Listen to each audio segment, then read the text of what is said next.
데살로니가 전서를 통해서 복음과 교회라는 시리즈를 우리는 지금 나누고 있습니다. 오늘은 그 세 번째 시간입니다. 복음은 누가 전하는지 먼저 나눠볼 겁니다. 복음은 누가 전한 건가?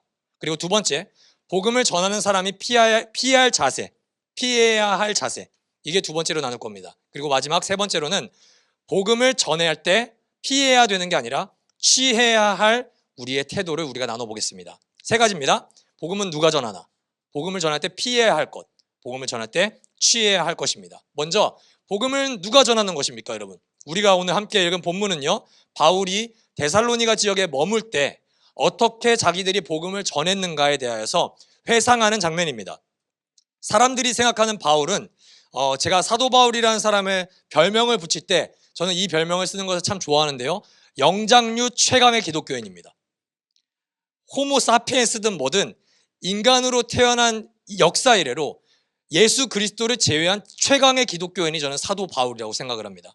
신약 성서의 절반을 쓴 사람입니다. 지성, 영성, 능력, 모든 것을 다 갖춘 사람입니다. 그래서인지는 모르겠는데 많은 그리스도인들이 사도 바울의 모습과 자기의 모습을 비교하면서 그렇지, 나는 바울에 비하면 좀 별거 아니지, 나는 그 사람에 비하면 복음을 잘 몰라, 나는 전도를 하거나 사역을 할 때는 사역을 하는 사람은 아니고 그냥 교회에 나와서 출석하면서 예배를 드리고, 교회에서 뭐 제자훈련을 하면 제자훈련을 하고, 그리고 뭐 새가족 교육을 하면 새가족 교육을 하고, 체육대회 정도 하면 체육대회 하는 그 정도로 교회를 다니면 그걸로 좋게 라고 자신의 모습을 착각합니다. 여러분, 이 생각이 성경적일까요? 그렇지 않습니다. 이 생각은 철저히 비성경적인 발언입니다. 데살로니가 교회를 한번 떠올려 볼게요. 데살로니가 교회에 바울이 몇 년이나 사역했습니까? 1년도 사역하지 않았습니다.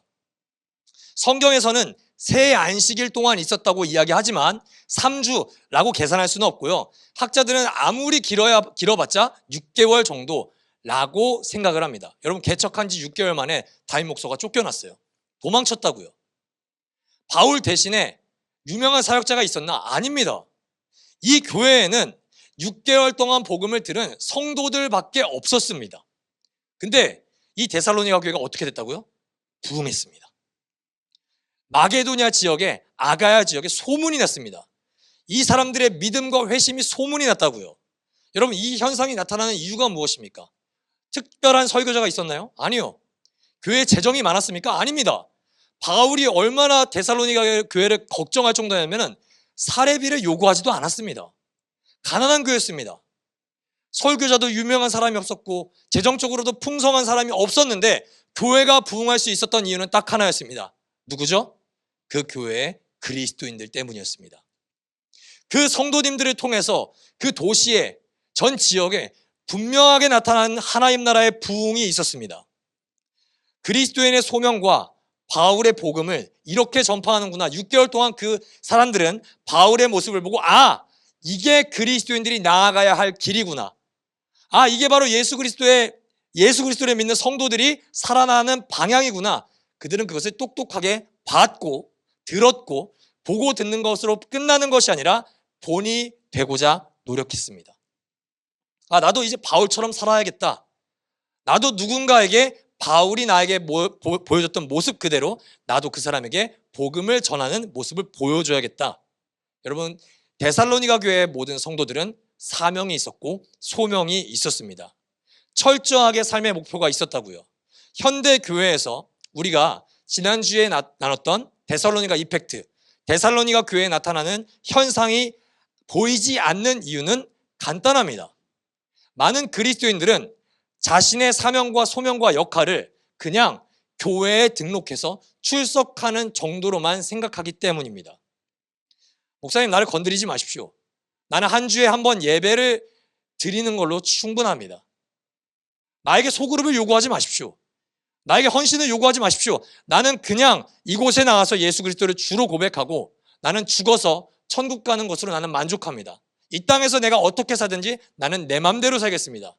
나에게 그것까지 회심하는 것을 요구하지는 마십시오. 이렇게 살아가는 성도님들이 너무 많아졌습니다. 그 결과 어떻게 되었죠? 신앙이 철저히 개인주의적으로 전락해버렸습니다.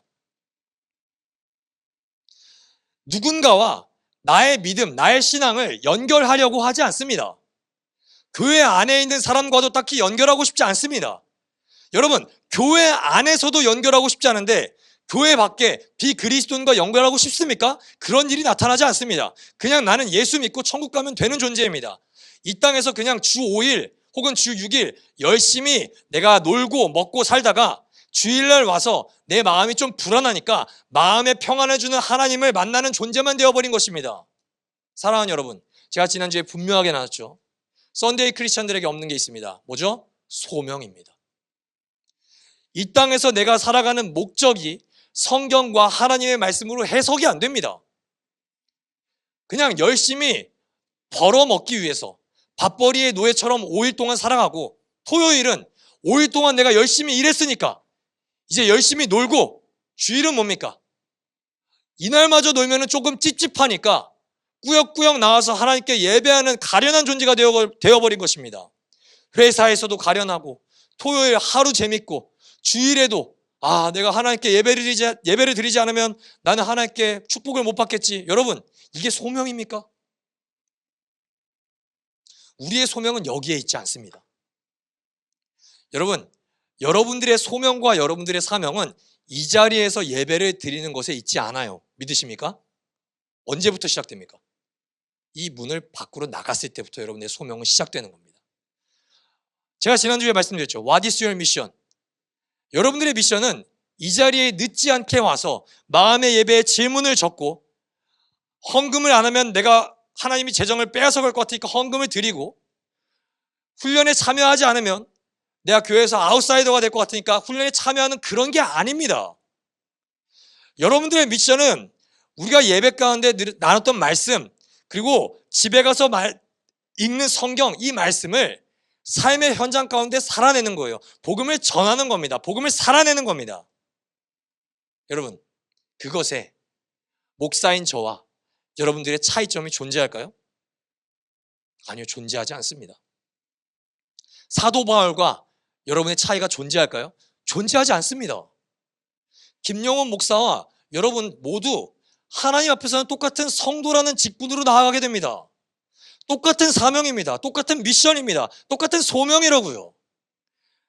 성경은 목사가 예수님의 일을 더 많이 하고 가르치는 사람이고 성도는 예배에 나와 앉아서 듣는 사람이라고 우리를 정의하지 않습니다. 물론 저는 말씀을 맡은 사역자로서 말씀을 온전히 전해야 될 사명이 있습니다. 그러나 이 말씀을 살아내는 것은, 이 말씀을 증거하는 것은, 여러분들도 알고 내가 아는 그 복음을 전하는 것은 차별이 없습니다. 똑같습니다. 사역자, 성도, 저는 이것을 계급화하는 것을 굉장히 싫어합니다. 그것을 계급했던 교회가 어떤 때입니까? 중세교회입니다. 사역자만 말씀을 볼 수가 있었습니다. 사역자만 설교할 수 있었습니다. 여러분, 마틴 루터가 뭘 했죠? 이 계급을, 이 벽을 완전히 허물었습니다. 모든 사람이 말씀을 읽을 수 있도록 독일어로 성경을 번역했습니다. 우리 모두 제사장이에요, 여러분. 만인 제사장로는 중세에만 있었던 것이 아니라 지금도 여전히 그리스도께서 다시 오시는 그 순간까지 여러분, 우리는 뭐라고요? 제사장입니다. 이것을 믿으십시오. 여러분 모두 저보다 훨씬 더 말씀을 증거할 수 있습니다. 여러분 모두 저보다 훨씬 더 복음을 잘 전하셔야 됩니다. 여러분 모두 선교사이자 사역자이자 그리스도의 제자라는 소명을 잊지 않으시기를 주님의 이름으로 축복합니다. 자, 그렇다면 바울, 김영훈, 여러분 모두 똑같은 사람이라면 어떻게 복음을 전해야 되는지 우리가 한번 보도록 하겠습니다. 우리 1, 2절 먼저 읽어볼게요. 시작. 형제자매 여러분, 우리가 여러분을 찾아간 것이 헛되지 않은 줄을 여러분이 알고 있습니다.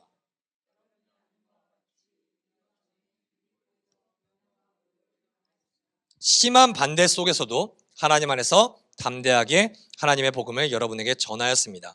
여러분, 바울이 데살로니가뿐만 아니라 바울이 선교 여행을 할 때, 바울이 복음을 전할 때 낭만적이었던 도시는 제가 봤을 때 베레아밖에 없습니다.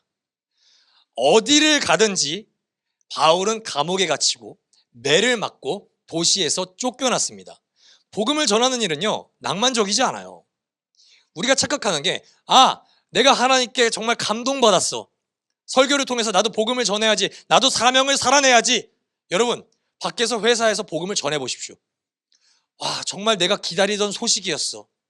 나도 이번 주에 교회를 따라가고 싶어. 어디 교회 다니면 되니? 이렇게 말할까요? 그렇지 않아요. 여러분, 그리스도인 별로 안 좋아합니다. 그리스도인 굉장히 배타적이라고 생각하고요. 그리스도인 융통성 없는 사람이라고 생각하고, 그리스도인들은 자기밖에 모르는 사람이라고 생각합니다. 그래서요, 우리는 어느 순간부터 우리가 복음을 전하는 순간 뭐가 되냐면 갑분싸가 되거든요. 갑자기 분위기 싸하게 만드는 인간들. 그래서 어느 순간부터는 굳이 내가 회사에서까지, 내가 추석에 굳이 교회 안 다니는 예수 안 믿는 사람들, 내 친척에게까지 분위기 망치지 마. 우리는 어느 순간부터 복음을 안 전해요. 이 말이 뭔지 아십니까? 대가를 치르기 싫다는 거예요. 대가를 지불하기 싫어합니다. 복음을 전하는 건 좋아. 근데 내가 손해보는 건 싫어. 그리스도 믿으라고 얼마든지 얘기할 수 있어. 교회 다니라고 얼마든지 얘기할 수 있어. 근데 내가 얘기함으로 말미암아 저 사람이 나를 조금, 우리의 관계 가운데 조금 싫어하거나, 아니면 내가 분위기를 싸하게 만들거나, 아니면 이 사람이 나를 좀 이제 매주 밥을 먹던 자리를 좀 2주에 한 번, 혹은 나를 좀 멀리할 것 같아. 그래서 우리는 어느 순간부터 복음을 아예 안 전합니다. 우리는요, 복음을 전한다고 해서 매맞지 않아요. 복음을 전한다고 해서 나라에서 추방당하지도 않습니다. 감옥에 갇힐 일은 더더욱 없죠. 도시에서 쫓겨나지도 않습니다. 그러나 우리에게도 복음을 전하는 일에 우리가 희생해야 될 대가는 분명하게 존재합니다. 그게 뭐죠? 우리의 시간과 에너지입니다. 오늘날은요, 지극히 내 개인의 시간을 간섭받기 싫어하는 사회입니다. 제가 지난주에 우리 교회 카톡방에 뉴스 기사를 하나 올려드렸었죠. 호주에서 업무 시간 이후에 상사가 직원에게 연락을 하면은 8,500만 원의 벌금을 내야 됩니다. 경현성도님 참고하셨죠? 8,500만 원 낼 거 아니면은 부하한테 연락하시면 안 돼요. 부하가 아니라 직원들에게 연락하시면 안 됩니다. 여러분, 지극히 개인의 시간을 간섭받기 싫어하는 사회가 바로 현대사회입니다. 제발 나 좀 내버려뒀으면 좋겠는 거. 그 누구도 간섭하지 않았으면 좋겠는 거. 여러분, 근데요, 이게 누구에게까지 가는 줄 아십니까? 하나님에게까지 갑니다. 하나님, 저 좀 내버려 두세요. 주일날 예배 드렸잖아요. 기도도 해드렸잖아요. 헌금까지 냈잖아요. 내 수입의 10분의 1까지 가져갔으면 이제 저한테 간섭하지 마세요. 하나님, 나의 구세주가 되는 것은 언제든지 웰컴이거든요. 하나님, 나에게 축복을 주는 하나님은 언제든지 웰컴입니다. 그런데 하나님, 나에게 상사가 되지 마세요. 여러분, 이 상사라는 표현, 성경적으로 표현을 바꾸면 뭡니까? 주인 노릇하지 마세요. 하나님, 내 인생의 주인은 나예요. 왜 내 시간까지 하나님이 터치하시려고 합니까? 왜 내 에너지까지, 내 인간관계까지 하나님이 간섭하시려고 해요? 그렇게까지 하나님 나의 주인 하지 마세요. 여러분, 이거는 로드십이 부재입니다. 이건 로드십이 상실한 거예요. 하나님은요, 우리를 종으로 쓰고 싶진 않으세요. 저는 종보다는 자녀라는 표현을 더 좋아합니다. 근데 그리스도의 제자가 되기 위해서는 우리의 시간과 에너지를 그리스도께 올려드려야 됩니다.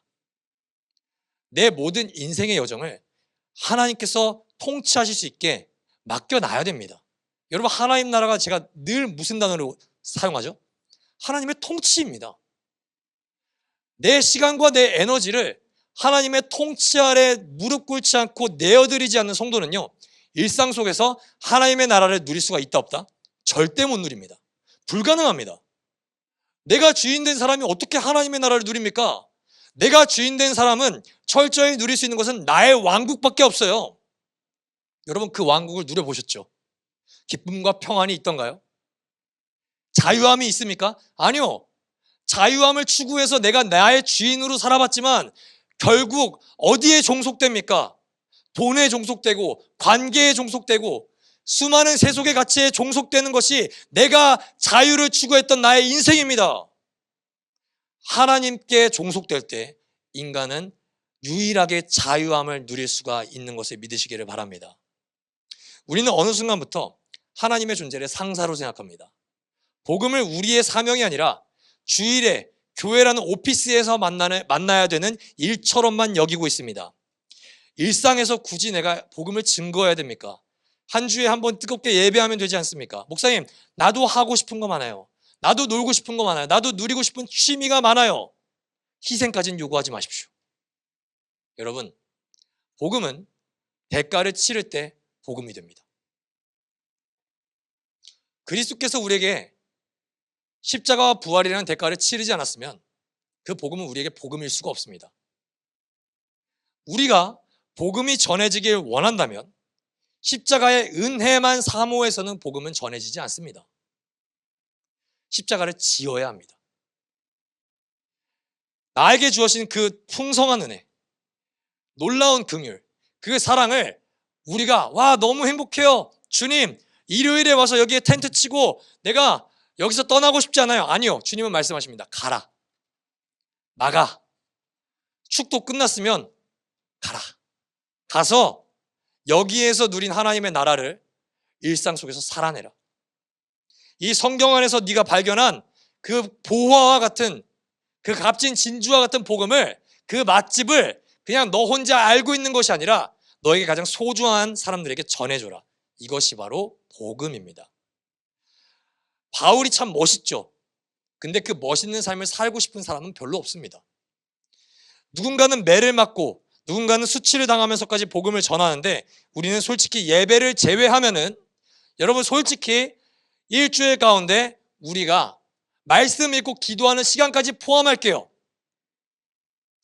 복음을 누리고 복음을 전하는 시간이 몇 시간이나 됩니까? 친구들과 가십거리 이야기하는 거 너무 좋아요. 여러분 야구 얘기하는 거 좋아하시죠? 저 하나 이글스에 요즘에 빠졌습니다. 어제 져서 너무 열받지만. 네. 여러분 여러분의 취미 뭐가 있습니까? 러닝? 유튜브? 여러분들이 구독하시는 거 뭐가 있습니까? 이거 이야기하는데 정말 시간 가는 줄 모르시겠죠? 여러분 복음을 나누는데 여러분 시간이 가는 줄 모르시는 성도분 계십니까?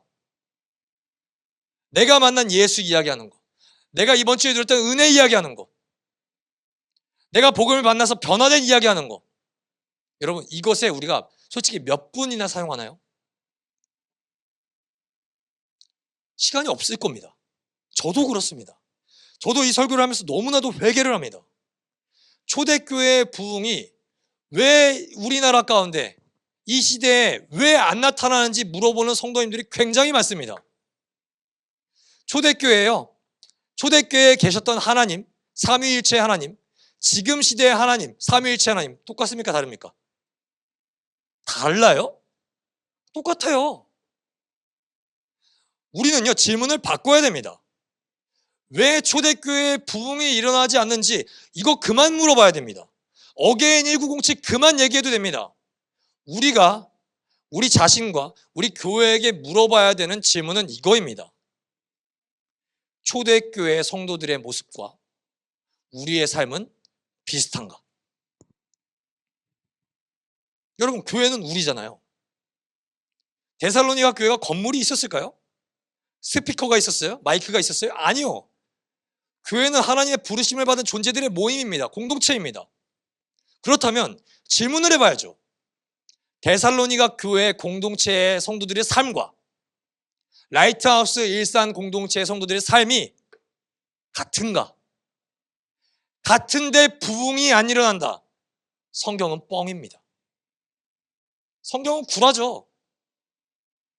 우리가 똑같이 믿었는데, 물론 부흥의 크기, 부흥의 현상, 그거는 하나님이 전적인 은혜 가운데 역사하시는 일이겠지만 반드시 나타나죠. 여러분 질문해 보십시오. 사도행전, 신약성경, 데살로니가 전서에 살아나는 복음을 증거하는 성도들의 일상과 나의 일상은 얼마나 간격이 있을까? 이것의 간격을 메우는 것부터가 교회 부흥의 시작입니다. 교회가 세상에 선한 영향력을 끼치지 못하는 이유는 말씀을 듣지 않아서가 아닙니다. 이 시대보다 훨씬 좋은 말씀의 홍수입니다. 유튜브만 들어가 보십시오. 김영호는 비교할 수도 없는 이찬수, 이명규, 이정규, 박광리 이런 목사님들의 설교를 굳이 찾아가서 듣지 않아도 됩니다. 손바닥으로 볼 수 있습니다. 그런데 아이러니하게도 말씀은 찾기 쉬운데 말씀에 나타난 믿음의 선진들을 본받으려고 하는 성도들은 희귀해졌습니다.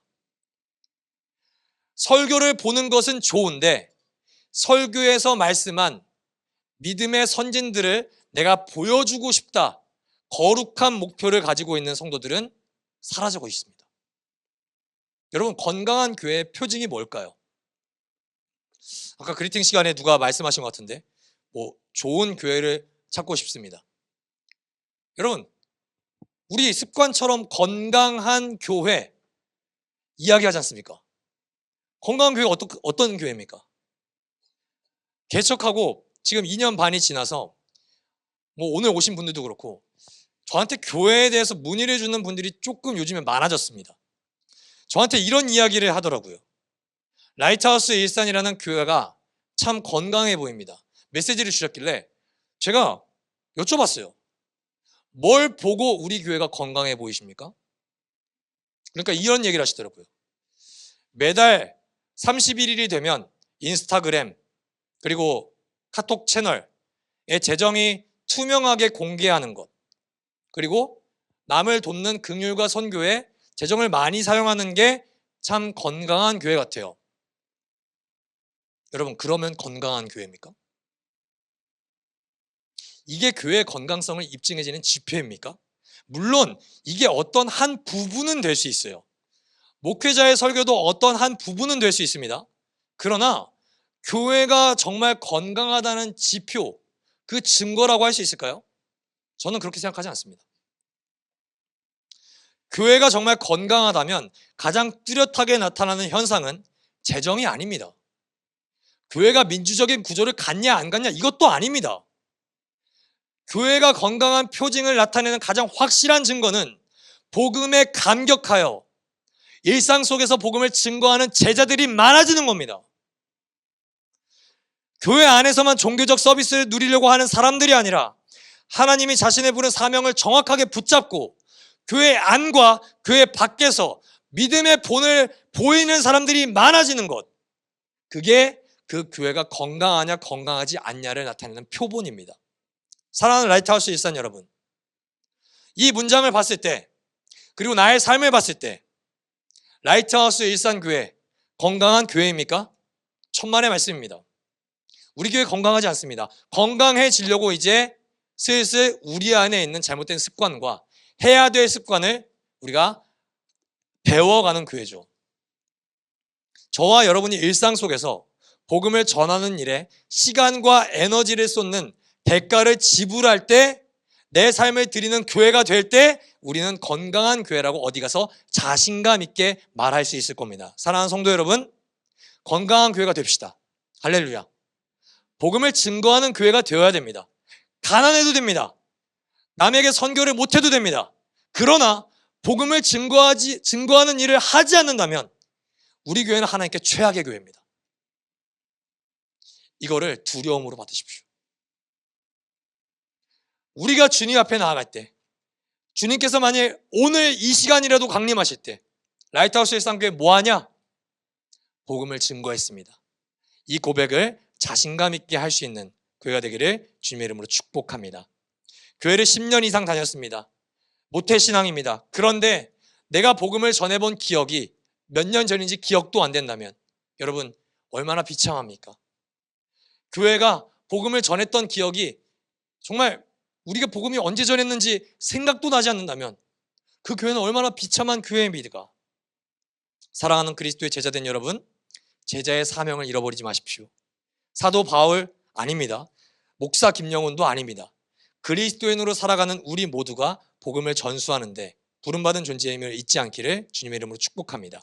그렇다면 복음을 전수해야 될 때 피해야 되는 자세가 있습니다. 자, 3절부터 7절 앞부분까지 제가 한번 읽어보겠습니다. 우리의 권면은 잘못된 생각이나 불순한 마음이나 속임수로 하는 것이 아닙니다. 우리는 하나님께 검정을 받아서 맡은 그대로 복음을 전합니다. 우리가 이렇게 하는 것은 사람의 환심을 사려고 하는 것이 아니라 우리의 마음을 살피시는 하나님을 기쁘게 해드리려고 하는 것입니다. 여러분이 아는 대로 우리는 어떤 때든지 아첨하는 말을 한 일이 없고 구실을 꾸며서 탐욕을 부린 일도 없습니다.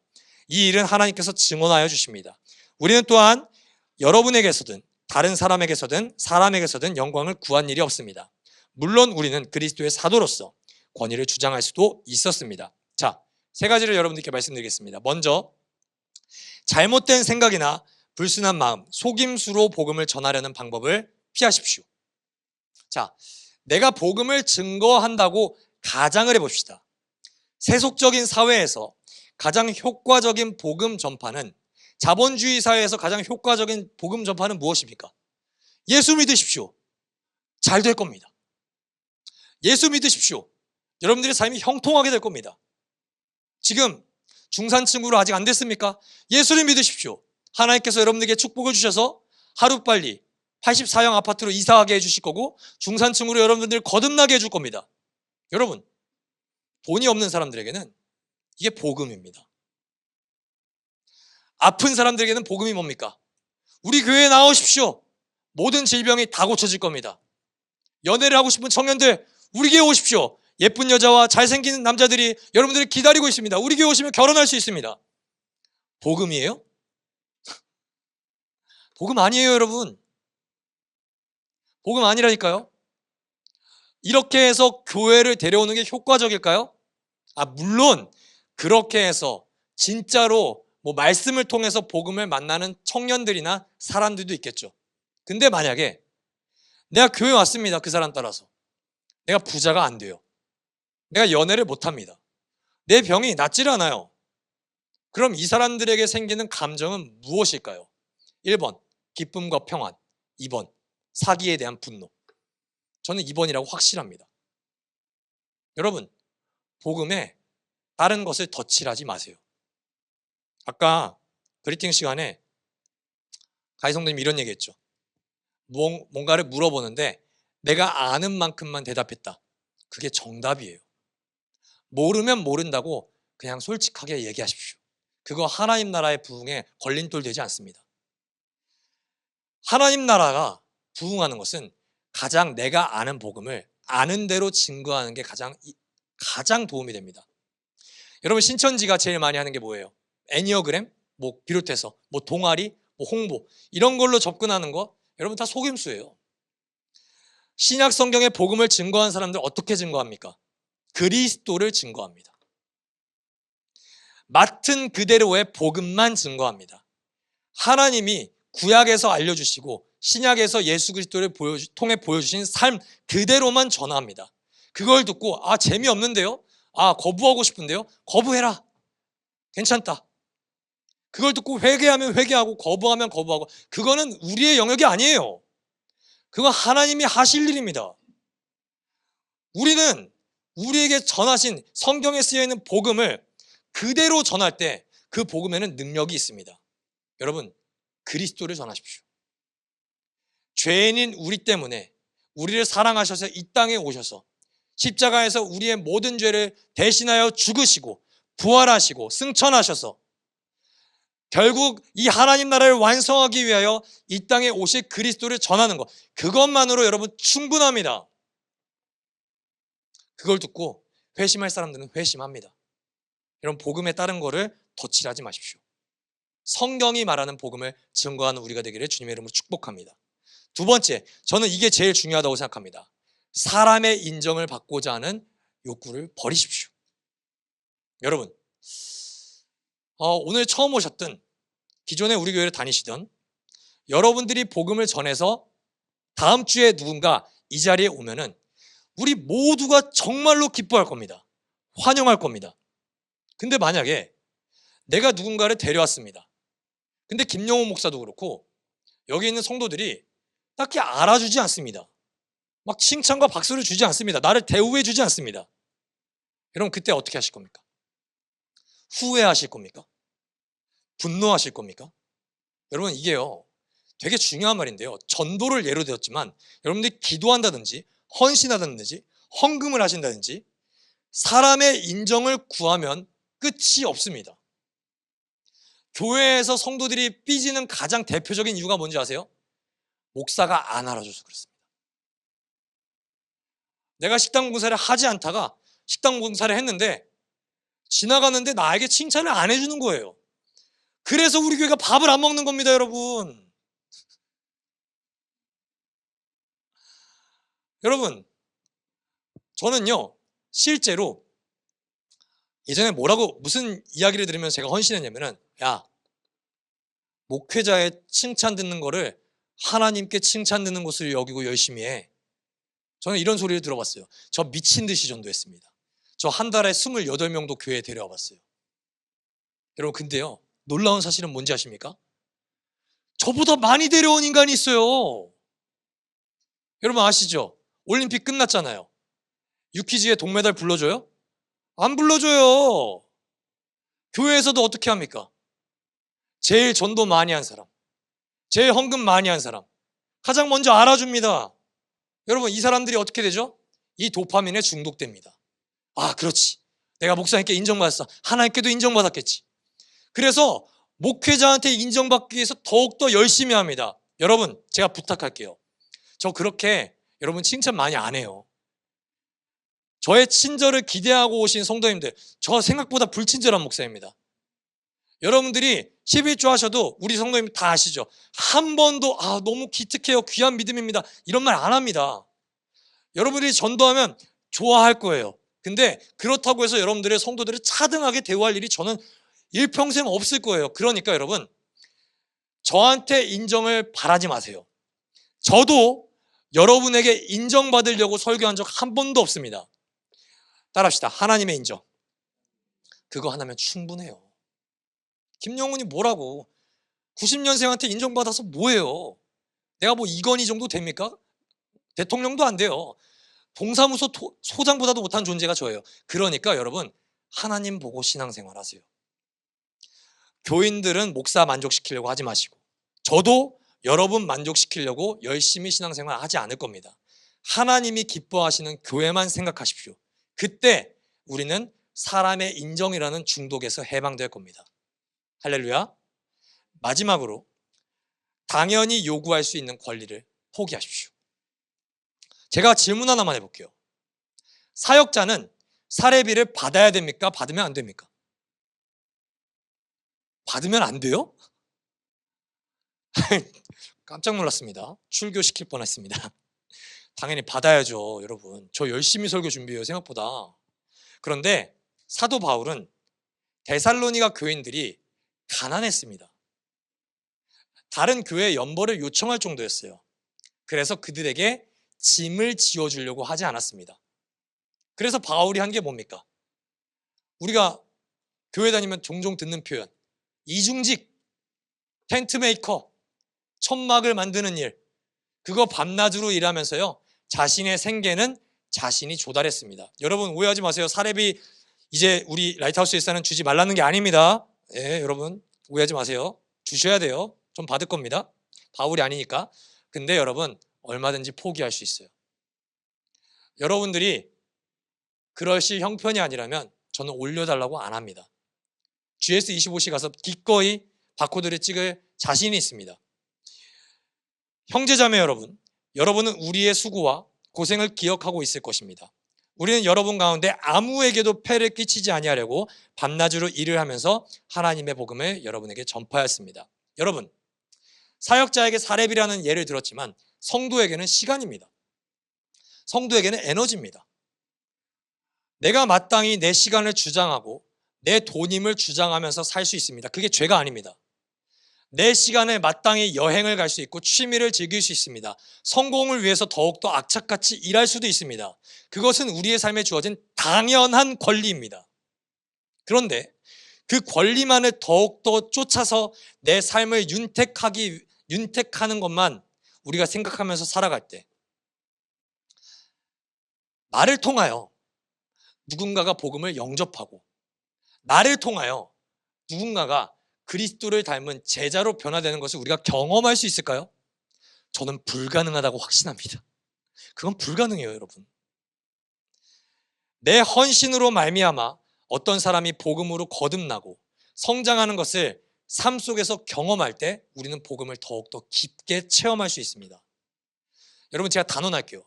죽을 때까지 한 명도 전도하지 못해도 여러분 천국 갑니다. 할렐루야. 여러분, 천국은 전도로 가는 게 아니에요. 그리스도의 은혜를 믿음으로만 말미암아 갑니다. 두 번째 단언합니다. 여러분들이 전도를 한 명도 안 하고 천국 가도 전도를 10,000명 사람이랑 여러분은 똑같이 하나님 나라를 누릴 겁니다. 믿으십니까? 여러분, 제발 이걸 믿으세요. 이게 복음이니까. 그런데 우리가 똑같은 하나님 나라와 똑같은 천국을 누리겠지만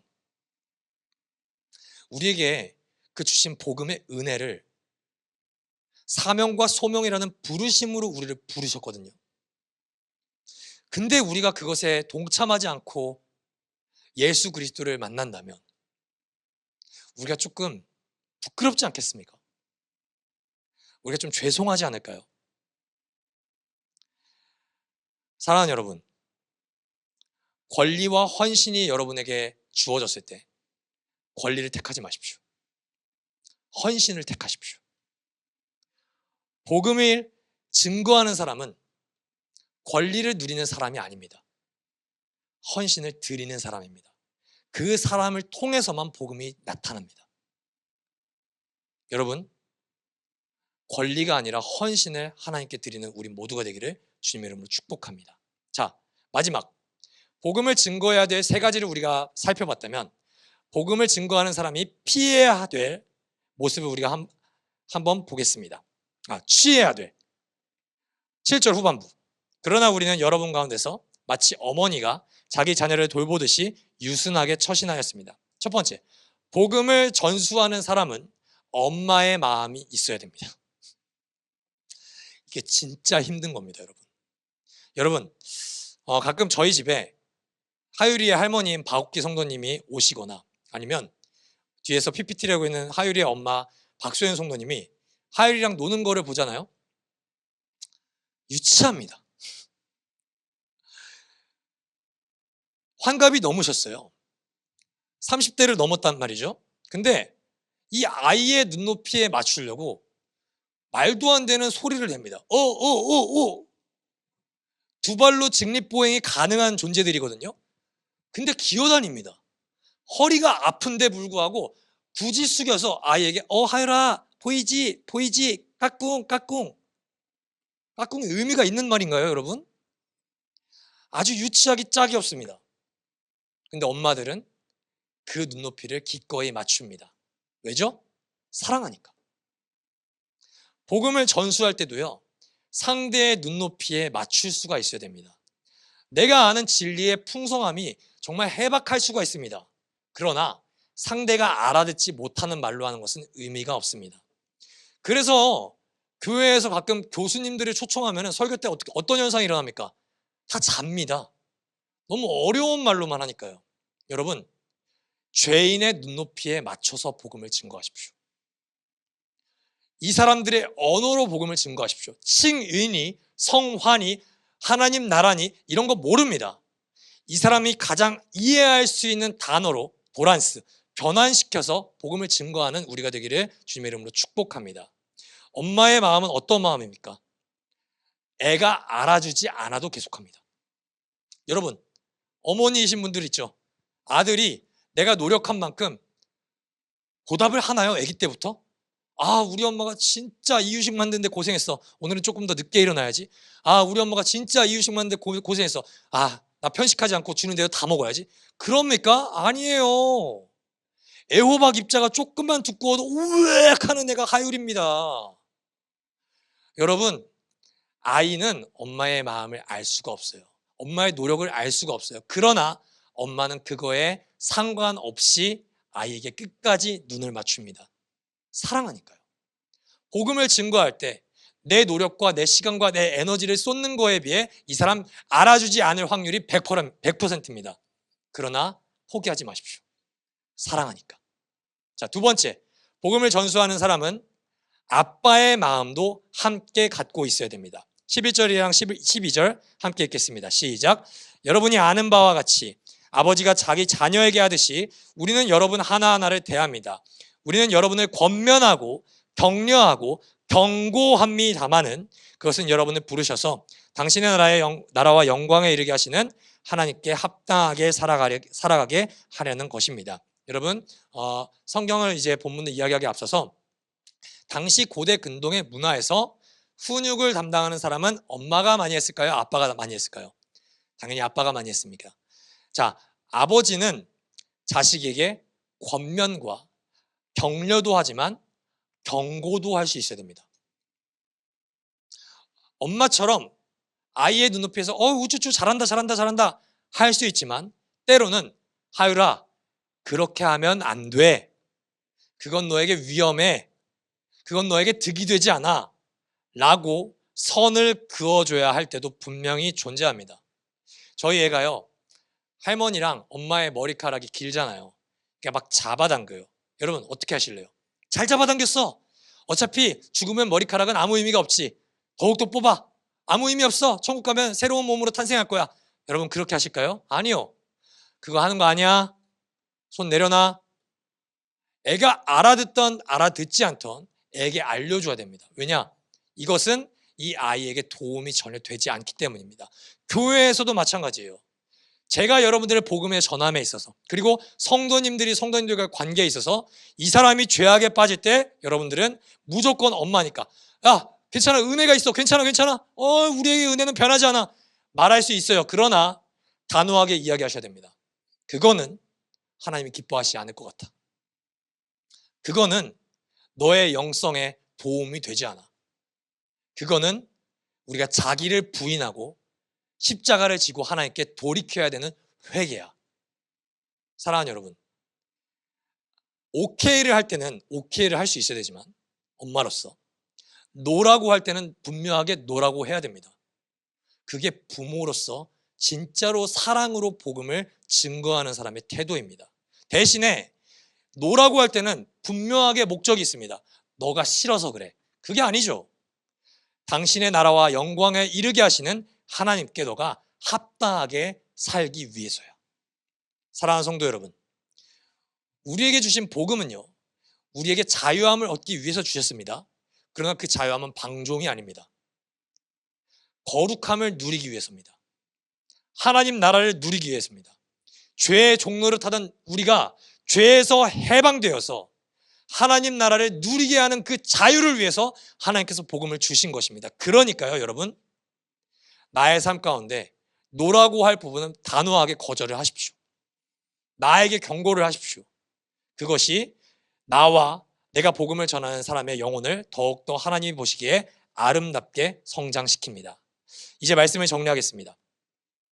사랑하는 라이트하우스 일상 가족 여러분, 우리에게 주신 가장 소중한 복음을 누구에게 전하는 사명은 그리스도인들 모두에게 주어진 사명입니다. 목사에게 주어진 것이 아닙니다. 리더에게 주어진 것이 아니라 모든 성도들에게 주어진 사명입니다. 이 사명을 삶 속에서 실천하는 그리스도인들이 많아질 때 교회는 제자가 많아집니다. 말씀을 듣는 청중이 많아지는 것이 아니라 말씀을 삶 속에서 전하는 제자가 많아질 때 그 교회는 진정 교회다워집니다. 복음의 권리만을 누리는 소비자가 많아지는 것이 아니라 복음을 위해 헌신하는 자신을 드리는 제자가 많아질 때 그 교회는 진짜 교회가 됩니다. 그 교회가 데살로니가 교회였습니다. 이제는 그 교회가 라이트하우스 일산 교회가 되기를 주님의 이름으로 축복합니다.